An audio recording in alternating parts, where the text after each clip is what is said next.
52 ভাষা আন্দোলনের অন্যতম একজন সক্রিয় যোদ্ধা ডক্টর আহমদ রফিক, তিনি আমাদের মাঝে আর নেই। সহযোগিতা করেছেন, তার এই প্রয়াণে আমরা গভীর শোক প্রকাশ করি। ডক্টর আহমদ রফিক তিনি দীর্ঘ জীবন লাভ করেছেন, এটা একদিক থেকে আমাদের জন্য সকলেরই সন্তুষ্টির ব্যাপার।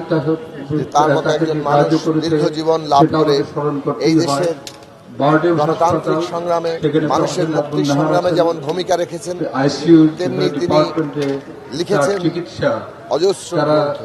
যতটা যত্নের সঙ্গে করা সম্ভব ছাত্র জীবন থেকেই তিনি আন্দোলন সংগ্রামে যুক্ত হন এবং সেই সময়ে প্রগতিশীল আন্দোলন, কমিউনিস্ট আন্দোলনের সাথে যুক্ত হন।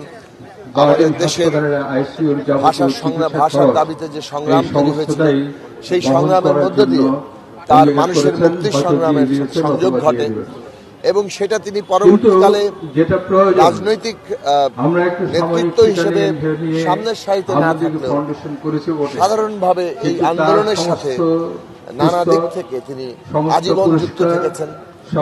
বিশেষত লেখক হিসেবে, চিকিৎসক হিসেবে নানা দিক থেকে তিনি ভূমিকা রাখার চেষ্টা করেছেন।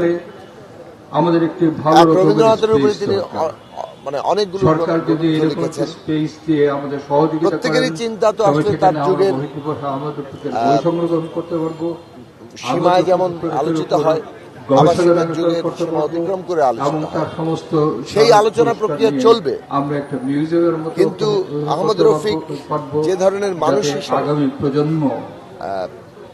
আগামী প্রজন্ম জীবনকে যাপন করেছে, শিক্ষা লাভ করতে, যেভাবে তিনি মানুষের মুক্তির সংগ্রামে অন্যের এবং প্রতি বিবেচনার জায়গা আমরা খুব শীঘ্রই এবং সামগ্রিক মুক্তির মধ্যে নিজেকে দেখার মধ্য দিয়ে তার জীবনকে সম্পন্ন করেছেন, সেটা একটা পরবর্তী প্রজন্মের জন্য দৃষ্টান্ত। আহমদ রফিক সবসময় এক জায়গায় ছিলেন যে বাস্তবতা সম্পর্কে তার একটা নির্মোহ ধারণা তিনি তৈরি করার চেষ্টা করতেন, কিন্তু একই সাথে একটা বিরাট আশাবাদী কল্পনা মানুষের সামনে হাজির করেছেন। সেটাই একটা বড় গুণ। প্রফেসর বিশ্ববিদ্যালয় তার সম্বন্ধ টাকা পয়সা না, সম্পত্তিও না, আমাদের দেশের পরিস্থিতিটা এমন যে এই সমস্ত বই কোন কোন একটা দলীয়করণের দীর্ঘ ধারাবাহিকতা কৃতি মানুষদের যে তার যে কীর্তি, তার যে সম্মান, সেটা দেয় না। রাষ্ট্র ওই জায়গায় দাঁড়াতে পারে।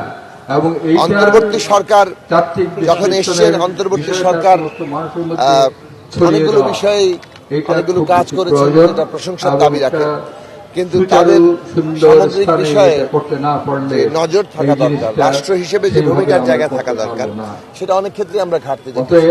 ফলে ডাক্তার আহমদ রফিকের যে প্রাপ্য সম্মান, সেইটা রাষ্ট্রীয়ভাবে দেওয়ার ক্ষেত্রে যদি কোনো ঘাটতি থাকে, দুঃখজনক।